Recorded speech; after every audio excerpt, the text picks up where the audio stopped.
Here is another look at my high-pass and low-pass combination circuit. This is the high-pass filter side with its 1 kilo-ohm max potentiometer. And I just noticed a very interesting phenomenon that happens if I change which side of the capacitor this rheostated, so to speak, end of the potentiometer is connected. So if this is connected to the other side, the behavior of this potentiometer with respect to the sound will change. So let's feed in some noise, and in this case it's just some generic rain sound. And if I go ahead and twist this,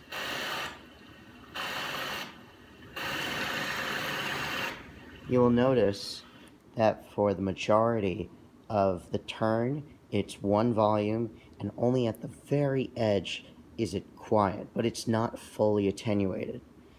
Now, if I go ahead and switch this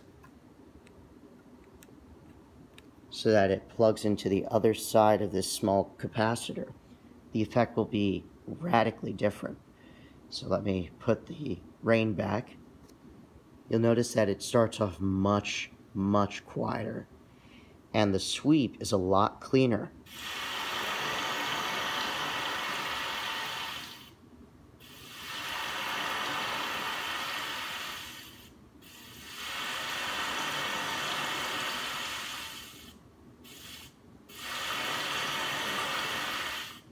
So that's really interesting behavior.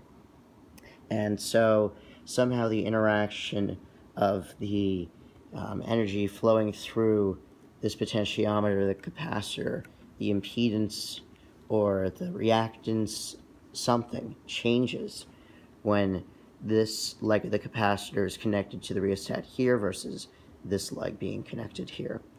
Another thing that's of interest is when we look at the low-pass circuit instead of the high-pass circuit.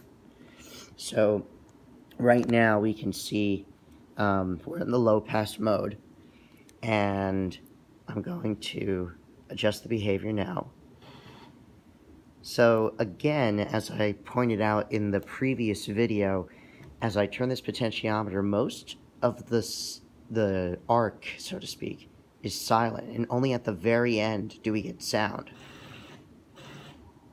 But the rest is absolutely quiet.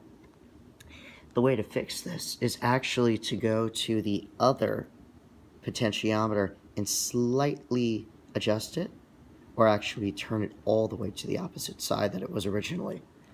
And now you'll notice that it's a lot smoother.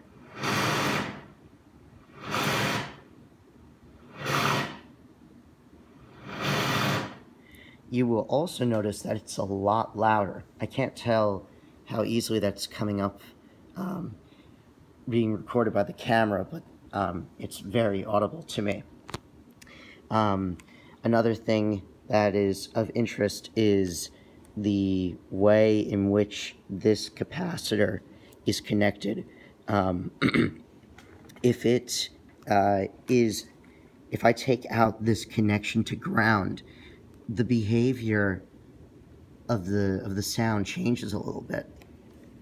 So the first thing you'll notice is that it becomes a little louder, so it doesn't get to full volume. But the sound is pretty smooth. It's probably the same, maybe slightly different. At first I thought it actually sounded better. The actual transition was smoother. But regardless, I don't like the way this circuit is set up right now because this part is not connected to ground, so its voltage divider feature is being somewhat hindered right now.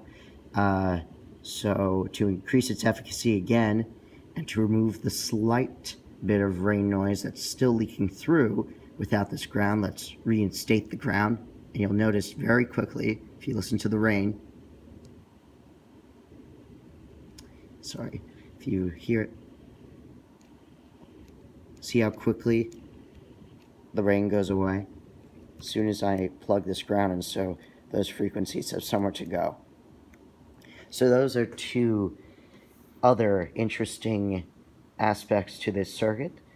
To summarize, the placement of this rheostat, this combined connection on the high-pass filter, depending on which side of its respective capacitor connects to, the effect will change.